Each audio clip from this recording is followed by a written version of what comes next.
Hola, no te quiero hacer perder mucho el tiempo, así que voy directa al grano.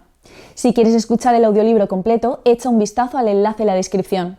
Podrás disfrutar de una prueba totalmente gratuita que te dará acceso a un amplio catálogo de audiolibros. Pero espera, que hay más. Por si todavía tienes dudas, a continuación te dejo con un pequeño fragmento del audiolibro. Disfrútalo. Y preguntó el motivo de mi visita. Había pasado los últimos 18 años, lejos de la redacción como corresponsal, y el hombre no me reconocía como uno de los periodistas del diario. Me pidió la identificación y al llevarme la mano al bolsillo, me di cuenta de que no la llevaba conmigo. Vaya, dije, olvidé la cartera en casa. Si no tiene identificación, no puede entrar. ¿Tiene una cita? Verá, yo en realidad venía... Chismes, nuestro redactor jefe de Crónica Rosa, apareció en ese momento haciendo aspavientos.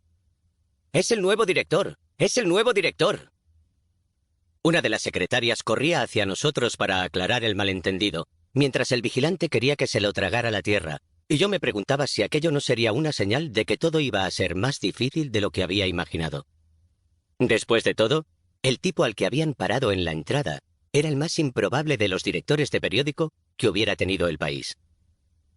A director de un diario nacional se llegaba tras construirse un perfil político en los pasillos del poder o escalando puestos durante toda una vida de intrigas y rivalidades en la redacción. Yo había enviado crónicas desde lugares remotos, cubierto guerras olvidadas y viajado a revoluciones que nunca terminaban de serlo, acompañado por un bloc de notas y mi vieja Nikon. Nunca había gestionado un equipo y no tenía el número de teléfono de ningún político o empresario del país. Siempre había mostrado desdén por los despachos, convencido de que se podía pasar por la vida con relativo éxito sin mandar a nadie y sin que nadie te mandara a ti. Pero ahí estaba, a punto de ocupar no ya un despacho, sino el despacho.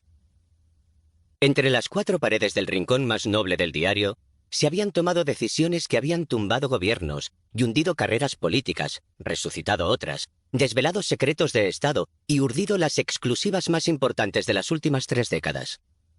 El despacho del director de El Mundo había sido en todo ese tiempo uno de los mayores centros de influencia del país, cortejado por reyes y jueces, ministros y celebridades, escritores y cantantes, caciques y conseguidores.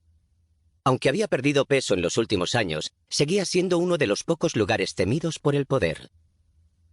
Mi llegada coincidía con el peor momento de la prensa.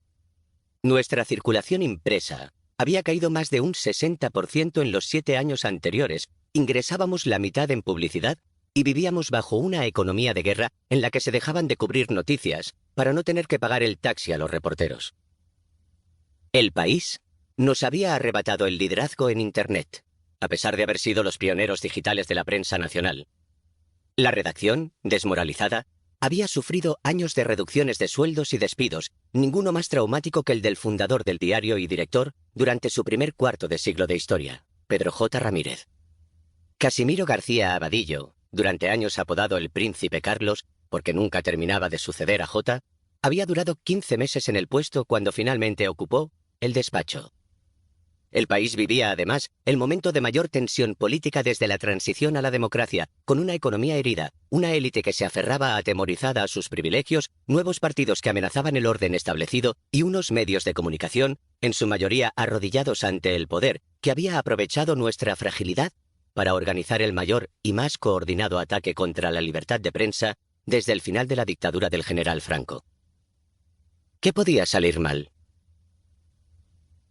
Mientras caminaba hacia la redacción, una vez superado el malentendido con el guardia de seguridad, sentí el mismo hormigueo en el estómago que había precedido a las más estúpidas y algunas de las mejores decisiones que había tomado en el oficio.